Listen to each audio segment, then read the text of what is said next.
Hello, it's Robert Miner with Dynamic Traders Group with our DT trade strategies for the week of June 21st, 2021. This is where we do a 5 or 10 minute video for our YouTube and Twitter subscribers and followers. Just give you a little taste of what we do regularly for our DT Report subscribers and much more extensive videos every week that cover a lot more markets. So if you like what you hear today and if you learn something, check out our DT Reports at dynamictraders.com. And also, if you really want to learn a comprehensive trade plan from entry to exit, check out my book, High Probability Trading Strategies. Before I get started, a couple announcements. Number one, if you follow these every week on YouTube or Twitter, I won't have one up next Saturday because I'm taking a week or so off, a little vacation time. But I'll be back in 2 weeks with the next installment. I just want to remind you, everything I teach here is real world trading. It's not forecasting, it's trading. And there's a big difference between forecasting and trading. Just thought I'd show you this. This is as of Friday. I'm in this World Cup Championship of Forex tradings. I've won or placed in a number of these over the years in Forex and futures and other markets. I happen to be number one with almost 187% return so far this year. Not too shabby. But I show you this to remind you that it's about trading. It's not about forecasting. So the whole business of trading is about identifying technical conditions with a high probability outcome and a specific low risk trade strategy to take advantage of those conditions. It's not about forecasting. It's not about being right. It's about identifying an opportunity that has a high probability outcome of profitability, and if you're wrong, which you will be about half the time, the loss is fairly small. So you have to have relatively small losses, and you have to have relatively large gains, so to end up having a business of trading. So you need to decide if you want to be a forecaster or if you want to trade. Do you want to be right about your outlook for the market, or do you want to make money? That's a decision you got to make. Big difference between the two. Okay, let's get started and take a look at a couple of markets that might have some opportunity in the days ahead.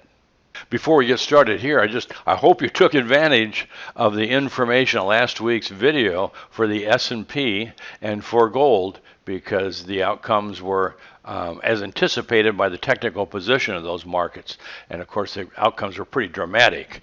So I hope you took advantage of that. It was good information and practical information for you. Let's take a look at the euro since we're talking about Forex. Here's the euro weekly. Weekly momentums are bearish and not oversold. That usually means we got another week or two or three sideways to down. Of course, we had a big down week this past week. Does that mean that a bear trend is resumed?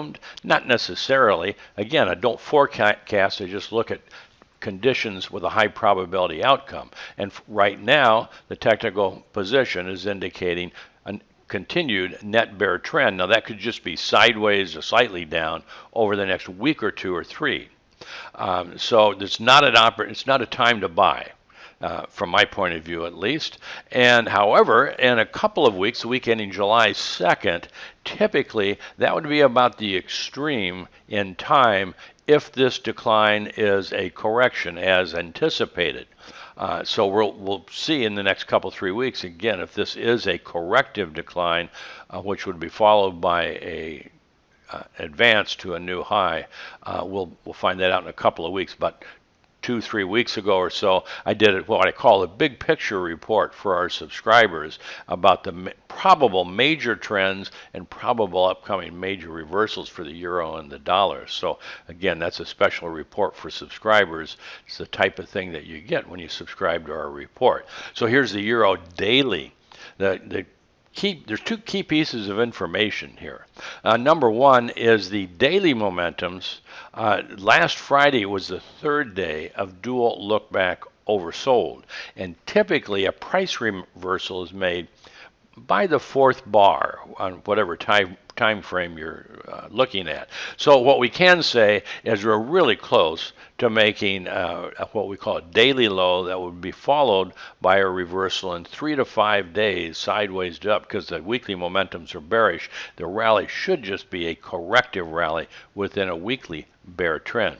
And also, between Friday the 18th and this Monday, the 21st, that's 5 to 6 trading days from the last daily low. And if you just look back here since March, is that, well, all of the lows have been made within 5 to 7 trading days of each other. Earlier on, during this more impulsive section of the advance, it was 7 days from low to low for a couple of repetitions of that cycle, and then ever since the May low, every 5th or 6th bar we make a daily low. So if this time rhythm continues, we should have another daily low by this Monday. So when everybody else is getting really, really bearish, we want to be alert to the fact that we're probably within a day of making a daily low followed by a 3 to 5 day corrective rally. So take advantage of that information early next week. So of course, this is one of the markets we follow up on every day with our DT Report subscribers. So let's take another look at Bitcoin. So this is Bitcoin Weekly, and the key piece of information is 2 weeks ago Bitcoin made a dual look back weekly bull reversal. And that can be fairly significant, because usually if we have a dual look back bull reversal, and if the market's in a position, a time and a price position, a pattern position for a reversal, that's really where it all comes together.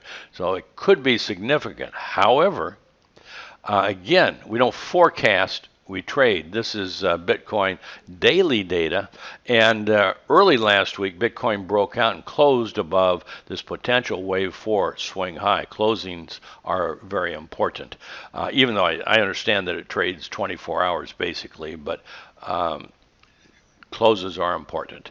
So we've traded above and closed above that swing high that I got labeled as a wave 4, and so that's fairly significant. So, but again, we don't forecast, we trade. And right afterwards, as I had in our report for our subscribers, that we broke out to a new high. That's the initial confirmation. We've completed a weekly low on this 5-wave decline in June 8th. However, on the breakout, the daily momentums reached dual look back overbought, so it was not likely to be much follow through, and that happened to be the case. Turned right back around and it's been down for 4 solid days. So here's the potential trade setup in the days ahead.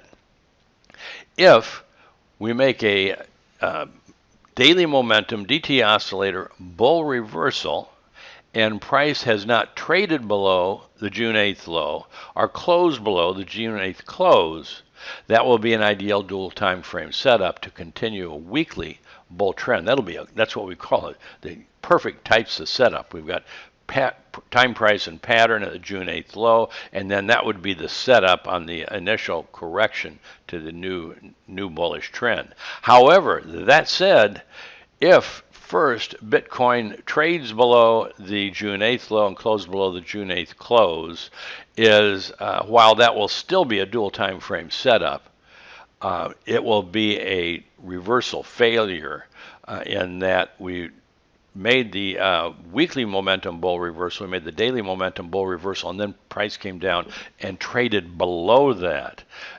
So it would only be probably a short-term setup, and I would get really nervous about being on the long side, because that's the type of setup where there's no follow-through to any of the technical positions, to any of the enthusiasm or the optimism that occurred in those first week of that reversal, and it's has a great potential of being a real liquidation time of people bailing out and an acceleration of the decline. So that is not a forecast, it's just a potential of what happens when a technical signal fails, and that's what you want to be aware of. So don't get too enthusiastic on Bitcoin if it trades below the June 8th low before it makes its momentum bull reversal.